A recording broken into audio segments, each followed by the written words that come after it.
நள்ளிரவு நேரம். ஒரு நவீன சமையலறை. கூரையிலிருந்து சாசேஜ் துண்டுகளால் செய்யப்பட்ட ஒரு நீண்ட கயிற்றில் இராணுவ உடை அணிந்த ஒரு ராக்கூன் மெதுவாக கீழே இறங்குகிறான்.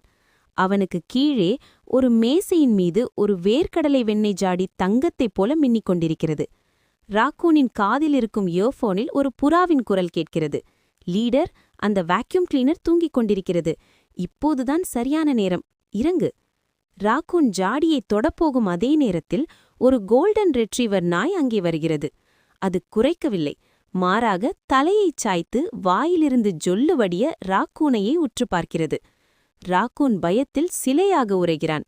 இயர்ஃபோனில் புறா கத்துகிறது. அபாயம்! அந்த பொன்னிற அரக்கன் வந்துவிட்டான், உடனே வெளியேறு.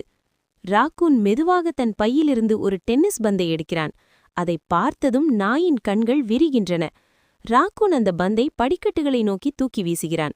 நாய் ஒரு ராக்கெட்டைப் போல பாய்கிறது. தரை வழுக்கிக் கொண்டு போய் துணி மூட்டையில் மோதி விழுகிறது. ராக்கூன் ஜாடியை பிடிக்கிறான். ஆனால் எதிர்பாராத விதமாக அவன் தொங்கிக் கொண்டிருந்த சாசேஜ் கயிறு அறுந்து விடுகிறது. அவன் நேராக அந்த ஜாடிக்குள் முகத்தை புதைத்து விழுகிறான். திடீரென்று மேசையின் ஓரத்தில் ஒரு பூனை மிகவும் போரடித்த முகத்தோடு தோன்றுகிறது.